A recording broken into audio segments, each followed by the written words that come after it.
देखिए, एक और सबसे चर्चित मुद्दा, मैं हमेशा कहता हूं जो चर्चा में होगा वो सीधे परीक्षा में आएगा।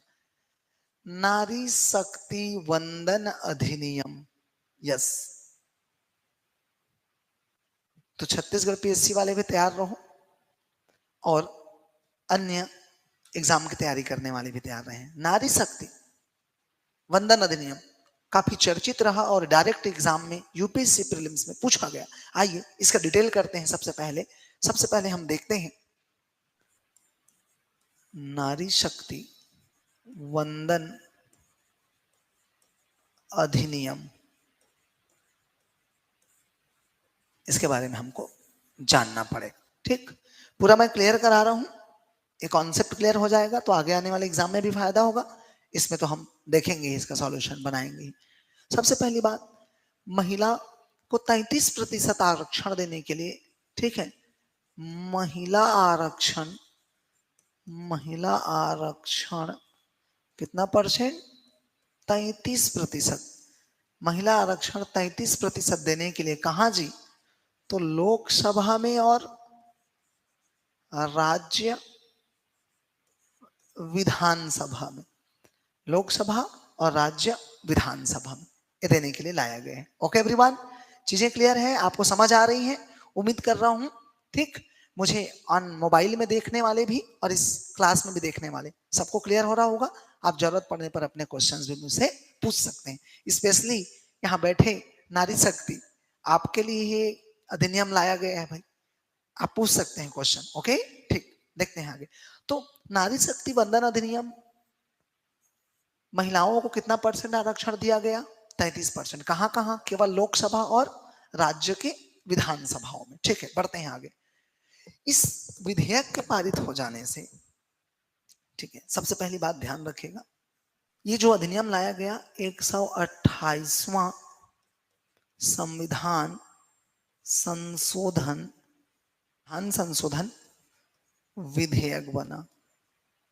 ठीक, 128वां नंबर का विधेयक बिल, और ये पास हो जाने के बाद ये 106वां संविधान संशोधन अधिनियम बना। अधिनियम, ठीक, इस बात को ध्यान रखिएगा। हालांकि भी इस संशोधन पर आधे से अधिक राज्यों की सहमति बचा हुआ है। लोकसभा और राज्यसभा ने इसे पारित कर दिया और राष्ट्रपति ने इसे हस्ताक्षर कर दिया। इसके साथ ये अधिनियम बन गया, पर आधे से अधिक राज्यों की सहमति इस पर अभी बाकी है। Ratification of the state. Okay everyone, ठीक है, ये चीजें हो गई महिला आरक्षण के संबंध में। अब देखते हैं, ध्यान से सुनिएगा, ध्यान से। अभी जो लोकसभा चुनाव हुआ जिसमें मोदी जी प्रधानमंत्री बन के आए, वो कौन सा नंबर का लोकसभा था? तो ये याद रखेगा, लोकसभा 2024 जो है, लोकसभा 2024 जो है, ये 18वां लोकसभा है। कौन सा लोकसभा? 18वां है। ठीक है, आगे अगला जो लोकसभा होगा, ये लोकसभा, अगला चुनाव कब होगा? 2029। लोकसभा 2029 जो है, ये 19वां लोकसभा होगा। 19वां लोकसभा।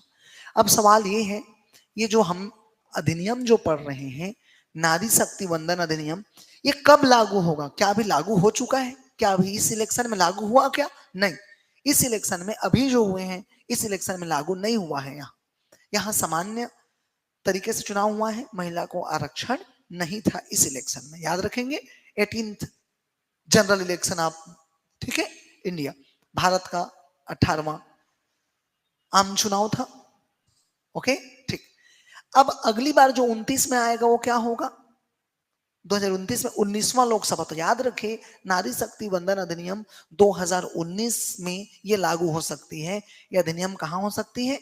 यहां लागू हो सकता है, यहां लागू हो सकता है। इस बात को याद रखिएगा, यहां लागू हो सकता है।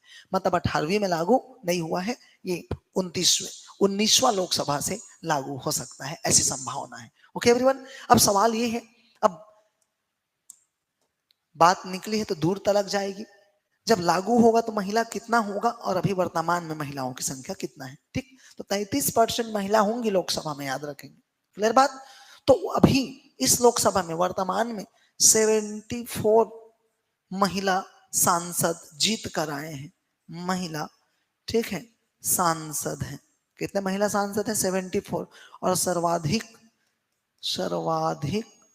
वेस्ट बंगाल से जीत कर आई हैं। 11 महिला सांसद जीत कर आई हैं।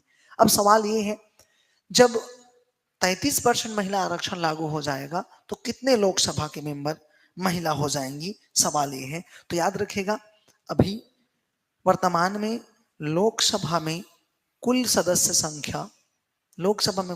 संख्या 543 है, जिसका 33% महिला कितनी होगी?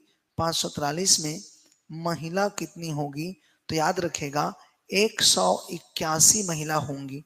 ठीक, ये लागू हो जाने के बाद कितनी महिला होंगी बताइए? तो 181 महिला सांसद बैठेंगी। 543 में 181 महिला सांसद बैठेंगी आपके संसद में, इसके लागू हो जाने के बाद। दैट्स ए वेरी इंपॉर्टेंट, याद रखेंगे आप। ठीक है, ये है नारी शक्ति वंदन अधिनियम। ठीक है, कोई प्रश्न हो तो आप पूछ सकते हैं। Any doubt class? Any doubt?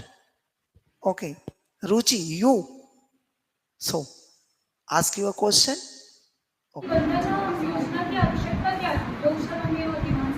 ठीक है, ओके, ठीक है। अब देखिए ध्यान से, देश में आधी स्थिति किसकी है?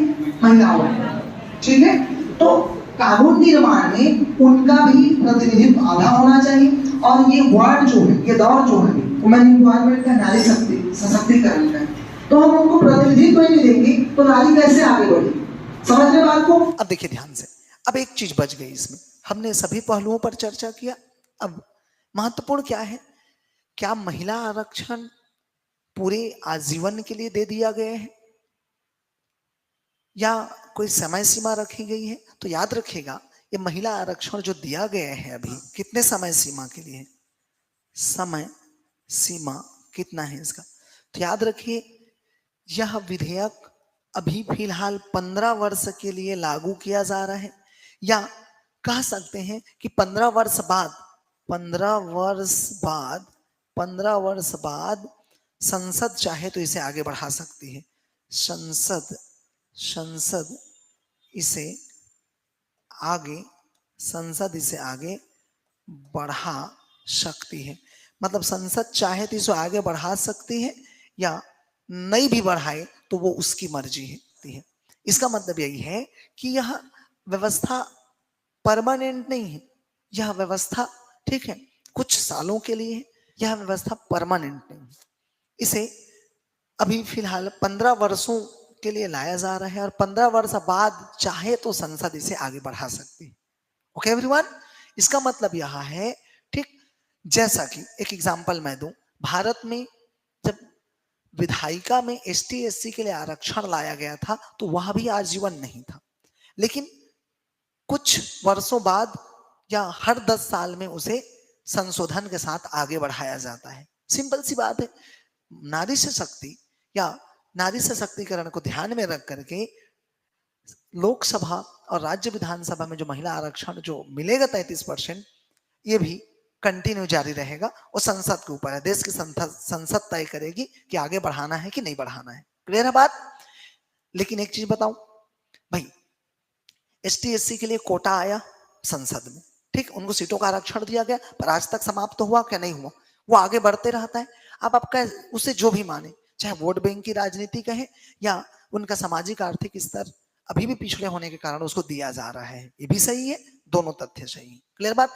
लेकिन भारत एक लोकतंत्र है और यहाँ राजनीतिक फैक्टर हावी होता है, आप सब जानते हैं। वोट बैंक यहाँ प्रथम होता है। क्लियर है बात? तो महत्वपूर्ण ये है भाई, अब आप सोच के देखिए ना, देश में आधा जनसंख्या किनका है? महिलाओं का। मतलब, ठीक, अगर मैं कहूं तो 50% क्या है? महिला जनसंख्या है। और किसमें इतनी हिम्मत है कि पहली बात महिलाओं से पंगा ले, और वो भी 50% महिलाओं से।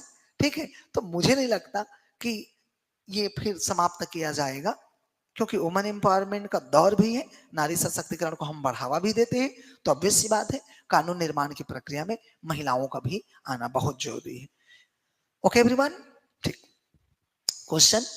जो है सर, देश की 50% आबादी महिलाओं की है, उसमें 33% आरक्षण आप दे रहे हैं, तो एक लॉलीपॉप दिखाना, लॉलीपॉप देने की तरह है, एक सिर्फ पॉलिटिकल इश्यू ही है। क्या 33% आरक्षण दे देने से लेजिस्लेटिव असेंबली में या संसद में नीचे स्तर की जो महिलाएं हैं, क्या उनके जीवन स्तर में सुधार आएगा?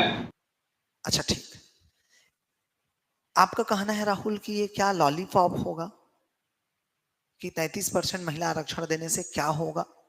तो भाई सिंपल सी बात है, महिलाओं के लिए कानून निर्माण में महिला संबंधित नीतियों, योजनाओं और जो भी भारत में महिला के कल्याण के लिए जब जब कार्य करने की योजना बनाई जाएगी, तब उसमें महिला की भूमिका होगी।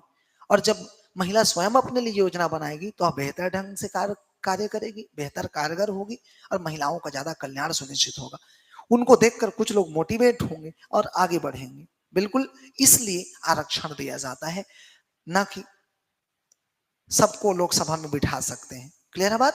कुछ को ही आरक्षण दिया जाता है, एवरीबॉडी। तो इसलिए ये निश्चित तौर पर ये विधेयक महिलाओं के कल्याण और नारी सशक्तिकरण में महत्वपूर्ण भूमिका निभाएगी, ऐसा मैं मानता हूं। ओके ठीक, तो राजनीतिक दृष्टि से ना देखें, महिला सशक्तिकरण के दृष्टिकोण से देखें। ठीक, तेरे को भी राजनेता बनना है क्या रे हैं? ठीक है, ओके, है ना? तो आपका भाषण अच्छा लगा, थॉट सही है आपका, है ना? और नेता बनेगा पक्का तो। चलो ठीक है, आगे बढ़ता हूं। ओके एवरीवन, ओके, एक बात ध्यान रखेगा, इसमें 33% जो आरक्षण दिया गया है, ओके ठीक, 33% जो आरक्षण है, इसमें कोटे के अंदर कोटा है। ठीक है, अगर किसी भी कैटेगरी के लिए रिजर्व सीट है, ठीक, तो उस कोटे के अंदर महिलाओं को भी अलग से कोटा दिया गया है। तो याद रखिएगा, कोटे के अंदर कोटा। और आप सबको पता है कि नया संसद भवन बन चुका है। ठीक, तो नया संसद भवन में प्रस्तुत ये पहला विधेयक था, तो ये भी महत्वपूर्ण हो जाता है, इसलिए इसको अलग से आप ध्यान रखेंगे। रही बात, इस पूरे क्वेश्चंस के साथ पूरे एक्सप्लेनेशन का पीडीएफ मैं आपको भेज दूंगा, आप उसको एक बार देख लेंगे चंद्रा एकेडमी के टेलीग्राम चैनल से। यूट्यूब में आप वीडियो को देखिए, फिर एक बार पीडीएफ का एनालिसिस कर लेंगे। ओके एवरीवन, ठीक, आइए क्वेश्चंस पर अब ध्यान देते हैं, आंसर्स पर ध्यान देते हैं। मैंने इतनी सारी चीजें आपको पढ़ाई, इससे क्वेश्चंस बनना चाहिए। पहला सवाल, ये उपवन 18वीं लोकसभा से प्रभावी होंगे? मैंने क्या कहा, 18वीं से नहीं हुआ है, 19वीं से हुआ है, होगा मतलब ये गलत है। अधिनियम बनाने के बाद यह 15 वर्षों के लिए प्रवर्तन में होगा, सही है, 15 वर्षों के लिए होगा, संसद चाहे तो आगे बढ़ा सकती है। इसमें अनुसूचित जातियों के लिए आरक्षित कोटे के भीतर अनुसूचित जातियों की महिलाओं के लिए स्थानों का आरक्षण रखा गया है। अभी मैंने पढ़ाया, कोटा के भीतर कोटा है, इसका मतलब एक गलत है और 2 और 3 सही है। क्या कहीं 2 और 3 है? यस, इसका मतलब 2 और 3 वाला ऑप्शन सही है। सिंपल प्रश्न है, मैंने पूरा नारी शक्ति वंदन अभियान का डिटेल कराया, ये डिटेल आपके लिए काम आएगा, इसको आप नोट डाउन कर लेंगे। महिलाओं को आरक्षण 33% केवल लोकसभा में ही और राज्य विधानसभा में ही देना मतलब क्या सही है? और इसके अलावा राज्यसभा, संसद में राज्यसभा और राज्य विधानमंडल में विधान परिषद होता है, उसमें वो प्रत्येक राज्य में नहीं होता, ये तो समझ में आ गया। लेकिन जो संसद है उसमें राज्यसभा में उनका प्रतिनिधित्व क्यों, मतलब आरक्षण को क्यों किया गया? वेरी गुड क्वेश्चन, ठीक है, लग गया। मैं इससे जवाब दे रहा हूँ। इनका क्वेश्चन है कि ठीक है, नारी शक्ति वंदन अधिनियम में, ठीक है, केवल लोकसभा में, ठीक है, और राज्य विधानसभा में आरक्षण क्यों दिया गया? ठीक है, राज्यसभा में क्यों नहीं दिया गया और विधान परिषद में क्यों नहीं दिया गया? तो पहला सवाल ये है, एक तो ये दोनों क्या है, जनता का सदन है। ठीक, कानून निर्माण की प्रक्रिया एक तो सभी जगह पर विधान परिषद नहीं है और दोनों जनता का सदन है और प्रमुख सदन ही है। ठीक है, तो इसलिए महिलाओं को आरक्षण यहाँ देना जरूरी था, क्योंकि यहाँ चुन कर जाती, जनता का प्रतिनिधित्व करती, यहाँ से चुन कर जाते। राज्यसभा में और विधान परिषद में जनता के चुने हुए प्रतिनिधि नहीं होते।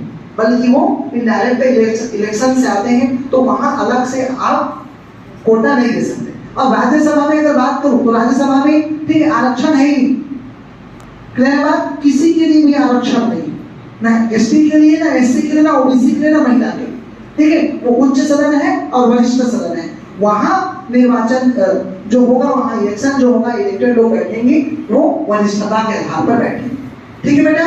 इसलिए विधान परिषद और राज्यसभा में आरक्षण की आवश्यकता नहीं है, इसलिए दिया गया है कहां, लोकसभा और विधानसभा, ठीक।